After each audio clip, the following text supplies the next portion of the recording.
ಅಯೋಧ್ಯೆ ರಾಮ ಮಂದಿರ ಹುಂಡಿ ಕಳವು ಪ್ರಕರಣ ತೀವ್ರ ಸಂಚಲನ ಸೃಷ್ಟಿಸಿದೆ.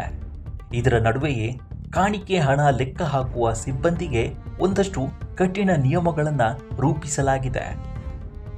ಜೇಬುರಹಿತ ಬಟ್ಟೆ ಧರಿಸುವುದು ಸೇರಿದಂತೆ ಹಲವು ಕಟ್ಟುನಿಟ್ಟಿನ ನಿಯಮಗಳನ್ನು ಜಾರಿಗೊಳಿಸಲಾಗಿದೆ. ಹೌದು, ಅಯೋಧ್ಯೆ ರಾಮ ಮಂದಿರ ಹುಂಡಿ ಹಣವು ಕಳವು ಪ್ರಕರಣ ಇಡೀ ದೇಶಾದ್ಯಂತ ಚರ್ಚೆಗೆ ಗ್ರಾಸವಾಗಿದೆ. ವಿಪಕ್ಷಗಳು ಬಿಜೆಪಿ ವಿರುದ್ಧ ಆಕ್ರೋಶದ ಸುರಿಮಳೆಯನ್ನೇ ಸುರಿಸ್ತಾ ಇವೆ.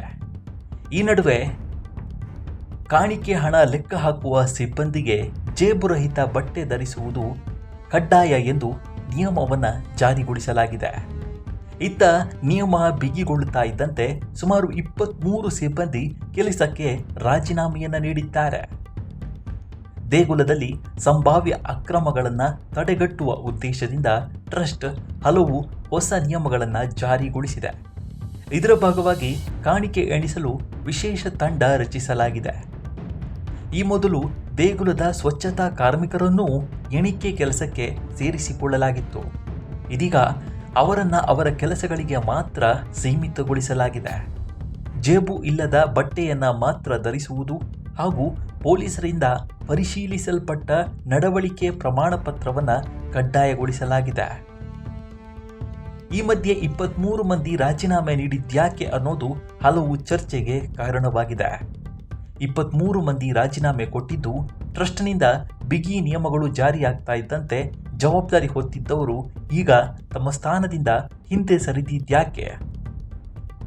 ಈ ಬಗ್ಗೆ ಟ್ರಸ್ಟ್ ಈಗ ಕೂಲಂಕಷ ಪರಿಶೀಲನೆ ಬಳಿಕ ಹೊಸ ಸಿಬ್ಬಂದಿಯನ್ನು ನೇಮಿಸಿಕೊಳ್ಳುವ ಸಿದ್ಧತೆಯಲ್ಲಿದೆ. ಇದರ ಜೊತೆಗೆ ಈ 23 ಮಂದಿ ರಾಜೀನಾಮೆ ಕೊಟ್ಟ ಹಿಂದಿನ ಉದ್ದೇಶ ಕೂಡ ಸ್ಪಷ್ಟವಾಗಿಲ್ಲ. ಹೀಗಾಗಿ ಈ ಕುರಿತು ತನಿಖೆ ನಡೆಸುವ ಸಾಧ್ಯತೆಯೂ ಇದೆ. ಒಟ್ಟಾರೆ ರಾಮ ಮಂದಿರ ದೇಣಿಗೆ ಹಣ ಕಳವು ಪ್ರಕರಣ ದೇಶಾದ್ಯಂತ ಭಾರೀ ಚರ್ಚೆಗೆ ಗ್ರಾಸವಾಗಿತ್ತು. ಅತ್ಯಂತ ಶ್ರದ್ಧಾ ಭಕ್ತಿಯ ಕೇಂದ್ರ ರಾಮ ಮಂದಿರದಲ್ಲೇ ಇಂತಹ ಕೃತ್ಯ ನಡೆದಿದ್ದು ರಾಮ ಭಕ್ತರನ್ನ ಅತ್ಯಂತ ಆಶ್ಚರ್ಯ ಮತ್ತು ಆಘಾತಕ್ಕೆ ತಳ್ಳಿತ್ತು. ಈ ಕುರಿತು ತನಿಖೆ ಇನ್ನೂ ಕೂಡ ಪ್ರಗತಿಯ ಹಂತದಲ್ಲಿದೆ. ಈಗಾಗಲೇ ಹಲವರು ಅರೆಸ್ಟ್ ಆಗಿದ್ದು ಒಂದೊಂದೇ ಸತ್ಯಗಳನ್ನು ಬಾಯ್ಬಿಡ್ತಾ ಇದ್ದಾರೆ. ಅಲ್ಲದೆ ಒಟ್ಟಾರೆ ಹುಂಡಿ ಹಣ ಕದ್ದದ್ದು ಎಷ್ಟು ಅನ್ನೋದರ ಬಗ್ಗೆ ಈಗಲೂ ಕೂಡ ತನಿಖೆ ಮುಂದುವರೆದಿದೆ. ಈ ಬಗ್ಗೆ ನಿಮ್ಮ ಅಭಿಪ್ರಾಯ ಏನು ಅನ್ನೋದನ್ನು ಕಾಮೆಂಟ್ ಮೂಲಕ ತಿಳಿಸಿ.